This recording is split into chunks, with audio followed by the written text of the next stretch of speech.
비가 계속 내리는 가운데에서도 이 새벽에 기도하기 오신 우리 성도님들을 주님의 이름으로 축복합니다. 오늘은 신앙적인 용기가 있습니다 라는 제목으로 하나님 말씀을 나눕니다. 여러분은 무엇이 사람을 용기를 가져다 준다라고 생각하십니까? 세상 사람들은요, 이것이 있으면 용기를 얻는다라고 말합니다. 첫 번째는 물질입니다. 돈입니다. 내 주머니에 돈 좀 있어야 마음도 든든하고 불안하지 않는다. 이런 말들을 많이 하지 않습니까? 여러분, 그럴 수 있어요. 우리도 마찬가지잖아요. 우리도 주머니에 돈이 있어야 허전하지 않고 두려운 마음이 생기지 않게 되죠. 근데요, 이 물질이 있으면 어떤 때는 용기가 있기도 합니다. 그리고 두 번째는 지식이에요. 아는 것이 있을 때 우리는 불안한 마음이 많이 사라지게 됩니다. 길도 마찬가지 아닙니까? 아는 길을 갈 때 사실은 불안감이 없는 거죠. 근데 모르는 길을 가게 되면 불안하게 되고 또 두렵게 되는 경우가 있습니다. 모든 일에 있어서 직업이나 또 어떤 모르는 것을 시도하게 될 때 우리에게 용기가 필요하게 되고 또 근심 어린 마음이 있게 되는 것입니다. 또한 세상 사람들이 말하는 이 용기는요, 도덕적인 용기를 말하는 경우가 있습니다. 내가 도덕적으로 깨끗하고 떳떳할 때 그때 용기가 주어진다는 겁니다. 세상 사람은 그렇게 말해요. 근데 오늘 말씀해 보니까 사도 바울은 전혀 다른 방식으로 용기를 우리에게 소개하고 있습니다. 이럴 때 우리에게 용기가 주어진다는 거예요. 여러분, 사실 예수님을 믿는 사람들이 용기가 필요할 때가 참 많이 있습니다. 오늘 이 하루는 단 한 번도 살아보지 않는 새로운 날입니다. 그리고 이 하루가 지나가면 이 하루가 결코 우리에게 인생 가운데 돌아오지 않습니다.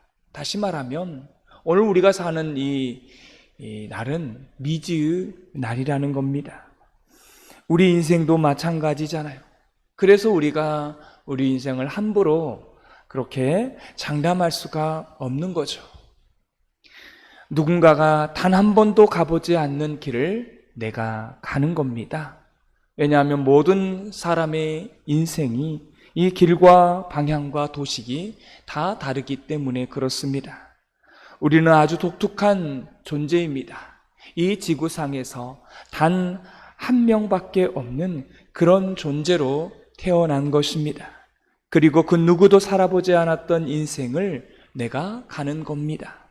하나님께서 디자인하시고 그 인생을 우리로 살게 하시죠. 그래서 그 인생을 살아갈 때 우리가 알 수 없기 때문에 무엇이 필요합니까? 용기가 필요합니다. 용기가 있어야 돼요.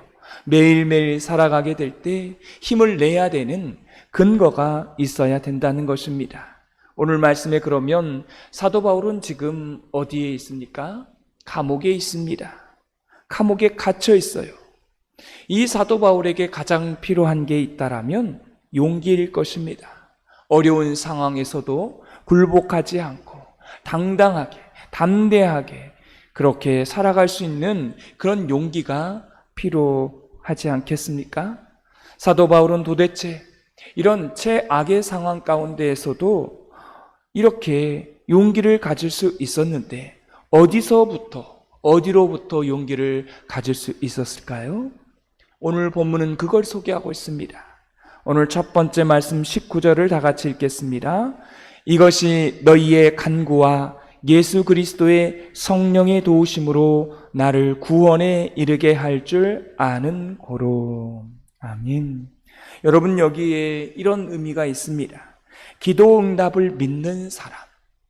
여기 말씀에 간구라고 나와 있잖아요. 기도이죠. 그래서 기도 응답을 믿고 하나님의 뜻을 아는 데서부터 용기가 온다는 것입니다. 여러분, 하나님의 뜻은 무엇입니까? 결국 우리를 구원의 길로 인도해 주시는 것 아닙니까? 이게 하나님의 뜻이라는 거예요. 우리가 아무리 부족하고 연약하고 매일 헤매지만 결국은 하나님께서 우리를 끌고 구원의 길로 가신다는 것입니다. 이걸 믿는 데서부터 용기가 주어지는 것입니다. 쉽게 말해보면 이런 것입니다. 성도의 인생은 마지막 길을 가지만 어때요? 우리의 인생은 예측이 가능한 겁니다. 그럼 우리가 예측할 수 있는 것은 무엇입니까? 결국 우리가 구원의 길로 우리를 하나님께서 인도해 주신다는 것입니다. 여러분, 그래서 용기가 필요해요. 지금 내일 당장에 아니면 1시간 이후에 어떤 일이 일어날지 몰라요. 두려울 수 있어요. 그러나 우리의 신앙인은 미래를 예측할 수 있다는 것입니다. 구원의 길로 우리를 인도하신다는 그 믿음이 우리를 용기를 갖게 한다는 겁니다. 사랑하는 성도 여러분, 기도 응답을 믿는다고 하는 것은 19절의 말씀에 보면 성령의 도우심으로 라고 나와 있습니다. 성령의 도우심을 믿는다는 의미인 것입니다. 그래서 기도하는 사람은 당연히 성령님의 인도하심과 도우심이 있습니다. 그래서 우리는 예측할 수가 있는 것이죠. 기도하면 성령님이 도와주시고 결국은 우리는 구원의 길로 인도하실 것이다. 그래서 결국 성경은 말합니다. 합력하여 선을 이룰 것이다. 지금은 감옥에 있을지라도 이게 복음의 유익이 되고 결국 구원의 길에 이르게 되고 결국 나에게 모든 인생 가운데에서 유익함을 가져다 줄 것이다. 이게 사도 바울에게 있어서 예측 가능한 것이었습니다. 이런 사람에게 용기가 주어지는 거죠. 사도 바울은 1차 투옥을 했을 때 빌립보 교회 성도들이 기도를 했어요. 오늘 빌립보서를 썼던 이 교인들의 기도로 그 감옥문이 열리게 됐습니다. 그래서 사도 바울은 옥문이 열렸을 때 스페인까지 가서 복음을 전했습니다. 지금은 로마 2차 투옥의 그 상황이 있는 겁니다. 또 예측이 가능한 거겠죠. 어떻게 해요? 또 풀려나는 것입니까? 풀려나서 또 사역을 계속할 수 있을 것이다? 여러분, 이런 의미가 아니라 결국 성령님의 도우심으로 구원의 길로 인도하신다는 것이죠. 여러분, 여기서 구원의 길은 뭡니까? 감옥에 갇혀 있으니까 구원의 길이 뭐라고 생각할 수 있어요? 풀려나는 것이 구원의 길이라고 생각할 수 있겠죠? 그러나 구원의 길로 인도한다는 것은 꼭 풀려나는 것만은 아니라는 것입니다. 죽어서 천국 가는 것도 구원의 길이라는 거예요. 할렐루야. 그래서 사도 바울은 내가 살든지 죽든지 주의 복음을 위한 길이라면 얼마든지 갈 수 있다라고 오늘 본문 마지막 절에 말씀하고 있지 않습니까? 우리 다 같이 21절을 읽도록 하겠습니다. 이는 내게 사는 것이 그리스도니 죽는 것도 유익함이라. 아멘. 이게 구원의 길이라면 나는 반드시 받아들이겠다라는 거예요. 그래서 여러분, 사도 바울이 보면 얼마나 담대한지 몰라요. 내가 지금 감옥에 있지만 꼭 풀려나는 것이 구원의 길이 아니라 내가 지금 여기서 죽어도 좋다. 왜요? 천국 갈 수 있잖아요. 또한 오늘 성경에 보면 두 번째 용기의 근거가 있습니다. 20절 말씀을 다 같이 읽도록 하겠습니다. 나의 간절한 기대와 소망을 따라 아무 일에든지 부끄러워하지 아니하고 지금도 전과 같이 온전히 담대하여 살든지 죽든지 내 몸에서 그리스도가 존귀하게 되게 하려 하나니. 아멘. 여러분, 여기서 그리스도인의 용기, 그 용기는 소망에 따라 부르심이 있는 삶, 소망에 따라 부끄러움이 없는 삶이 그 사람에게 용기를 가져다 준다는 겁니다. 여러분, 우리 주변에 보면 누가 가장 인생이 불안하고 두려운 줄 아십니까? 감옥에 있는 사람 아니에요. 가난한 사람 아닙니다. 어려움을 겪고 있는 사람 아니에요? 성경적으로 말하면 어떤 사람이 가장 불쌍하고 가장 불안하고 두려운 사람입니까? 소망이 없는 사람입니다. 저는 이것을 희망이라고 말하고 싶지 않습니다. 희망은 자기 자신에게서부터 시작되는 것이 희망이고요. 소망은 하나님께로부터 나온 기대라는 것입니다. 여러분, 그래서 우리가 매일매일 살아가면서 하나님께로부터 온 기대가 있습니까? 오늘 우리의 삶을 통해서 예수 그리스도의 이름이 존귀하게 되기를 원하는 이런 소망이요, 이런 것들이 사도 바울에게 있어서 강하게 용기 있는 사람으로 만들어 준다라고 하는 것입니다. 또 한 가지는 하나님 앞에 부끄럽지 않는 인생을 살았노라고 다짐하는 이 다짐이 그의 삶을 용기 있게 만들어 준 것입니다. 제가 임종 환자를 찾아가서 임종 기도를 할 때가 종종 있었습니다. 믿는 사람들은 어떤 마음이 있는 것입니까? 다 구원에 대한 확신이 있어요. 천국 갈 수 있다는 확신이 있습니다. 그런데 임종 기도를 한다는 것은 무슨 기도예요? 곧 죽는다, 곧 천국에 간다라는 것이잖아요. 구원은 죽는 것도 구원이라는 거예요. 왜요? 믿는 자에게 있어서는 천국이 있으니까. 천국에 대한 소망이 우리 믿는 자들이 있다는 것입니다. 지금 육체는 지쳐가고 고통스럽지만 사실 소망 가운데 죽는 것이 그리스도인인 것이죠. 성도의 마지막 목표는 하나님의 부르심에 합당한 부끄럽지 않는 인생을 사는 것, 완벽하지는 않지만 이것을 우리는 소망해야 하는 것입니다. 왜냐하면 거기서 용기가 나오기 때문에 그런 거예요. 또한 20절 말씀에 오직 살든지 죽든지 내 몸에서 그리스도가 존귀하게 되는 것이다. 그리고 21절은 말합니다. 내가 죽는 것도 유익함이라 라고 말씀하고 있습니다. 성도의 마지막 용기는 생사를 초월하게 될 때 용기가 오는 것입니다. 내가 살든지 죽든지 하나님께 맡겨드리는 것, 그것이 용기가 주어지는 것이죠. 그래서 우리가 항상 애웠던 말씀이 있죠. 살면 할 일이 있어서 좋고 죽으면 뭐예요? 갈 곳이 있어서 좋다.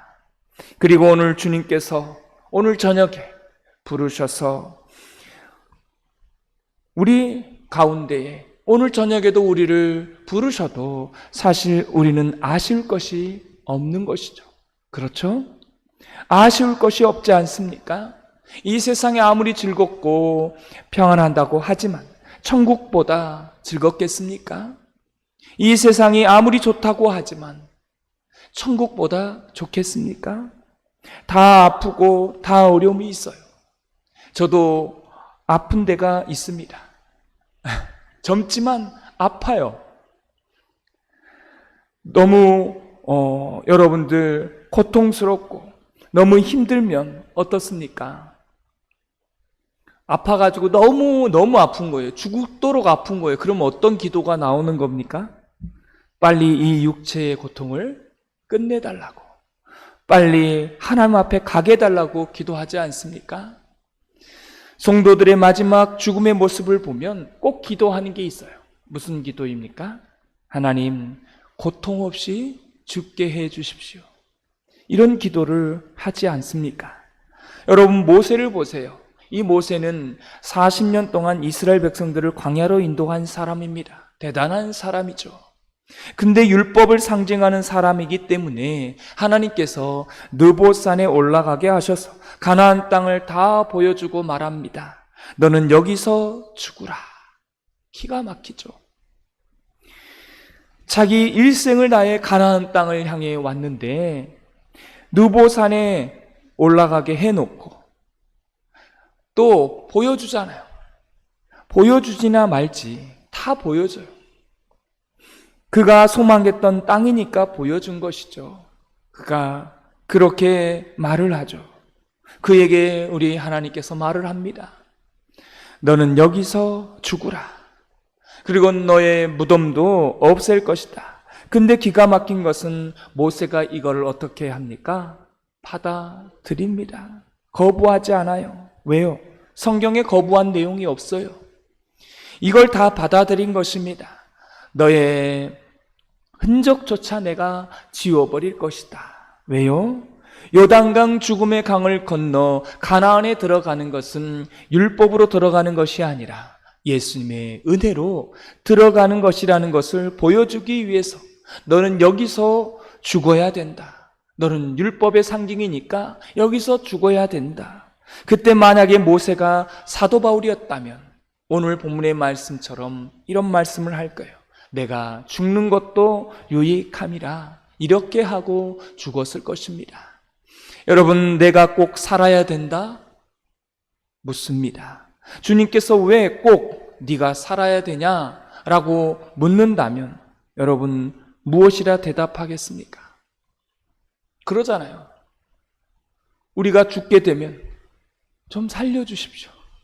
그럼 왜 널 살려줘야 되느냐라고 물으면 우리가 뭐라고 말해야 되냐는 거죠. 여러분, 히스기야 아시잖아요. 병들어서 기도했습니다. 생명을 연장해달라고 기도했어요. 그러니까 몇 년을 더 살았습니까? 15년을 살았지 않습니까? 많은 사람들은 이 본문을 대하면서 기도하면 오래 산다. 어림도 없습니다.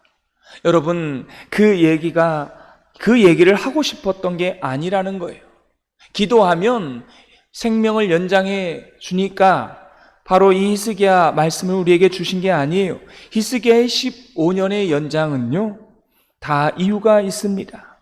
남유다의 역사를 15년 연장시켜 준 거예요. 왜냐하면 왕의 역사가 남유다의 역사였으니까요. 하나님께서 남유다에게 회개할 기회를 준 것입니다. 히스기야가 기도했다고 해서 15년을 더 산 것이 아니라는 겁니다. 이거는요, 기복주의인 것입니다. 그러면 히스기야가 15년을 더 살았어요? 그때 무슨 일이 벌어진 줄 아십니까? 남유다의 역사가 있어서 가장 악한 왕이 누군 줄 아십니까? 그때 나아요. 그게 므낫세입니다. 15년 연장을 했는데 그 연장 가운데에 3년째에 므낫세를 낳아요. 그 므낫세는 남유다에서 가장 악한 왕이었습니다. 자기 아들을 태워서 이방신에게 바쳤던 지독한 아들이었어요. 그런 아들이 나와요.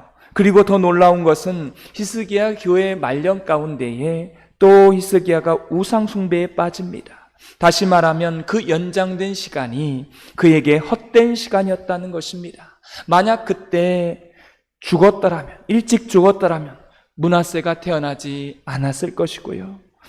그렇게 우상 숭배에 빠지도 않았을 것입니다. 그러니까 우리가 오래 사는 것이 꼭 유익한 것만은 아니라는 것입니다. 유익이 안 될 수도 있는 것입니다. 사랑하는 성도 여러분, 그래서 내가 오래 살고 짧게 사는 게 중요한 것이 아닙니다. 오직 내가 살든지 죽든지 주 예수의 이름을 존귀하게 되는 게 중요하다라는 것입니다. 짧게 살더라도 내가 죽는 것도 유익하다라면 제가 그걸 받아들이겠습니다. 이게 기독교의 바로 용기라는 것입니다. 이런 용기가 우리에게 있는 것입니다. 이런 사람은 감옥에서도요 쫄지 않아요. 아무리 가난이 와도 비굴하지 않습니다. 그런 용기가 주어지는 거죠. 예수님을 믿는 사람들은 사도 바울처럼 비록 감옥 안에 최악의 상황 속에 있지만 기도 응답을 믿고 하나님 앞에 나아가는 사람은요, 성령의 인도하심을 예측 가능한 것입니다. 결국 우리의 길을 하나님께서 구원의 길로 인도하실 것이다. 또 소망을 가지고 있는 사람들이요, 또 부르심을 따라 하나님 앞에 부끄럽지 않는 인생이 용기를 가져다 준다는 것입니다. 그리고 살든지 죽든지 주 예수의 이름이 존귀하게 되기를 원하는 것이고, 내가 죽는 것도 유익합니다. 그리고 오늘 저녁에 부르셔도 저는 아쉬울 것이 없습니다. 이런 마음들이 우리 안에 있을 때 기꺼이 죽음을 받아들이고 그 죽음도 유익함이다라고 모세처럼 받아들일 수 있는 용기가 생겨나게 될 줄 믿습니다. 바로 이런 용기가 필요한 시대이고 바로 성도들입니다. 그 용기를 가지고 오늘 하루 승리하는 하루, 잘 버텨내는 하루가 되기를 소망합니다. 기도하겠습니다. 하나님 아버지, 사도 바울은 감옥 안에서 최악의 상황 가운데 있습니다. 그런 상황 속에서 용기의 근거는 기도 응답을 믿고 하나님 앞에 나아가 성령의 도우심을 또 믿고 결국 구원의 길로 인도하신다는 것을 믿기에 그는 용기를 가지고 감옥 안에서도 비굴하지 않고 담대하게 당당하게 살아갈 수 있었습니다. 우리에게도 이러한 용기를 허락하여 주옵소서. 소망을 가지고 하나님의 부르심에 따라 부끄럽지 않는 인생을 살아가는 그런 용기를 갖게 하여 주옵소서. 우리가 오래 사는 것, 짧게 사는 것이 중요한 것이 아니라 우리를 통하여서 예수님의 이름이 존귀하게 되게 하여 주옵소서. 그리하여 오늘 저녁에 나를 부르셔도 우리는 아쉬울 것이 없다라고, 기꺼이 죽음도 내게 유익이 있다라고 모세처럼 받아들일 수 있는 그런 용기의 삶을 오늘 하루도 살아내게 하여 주옵소서. 예수님의 이름으로 기도드리옵나이다. 아멘.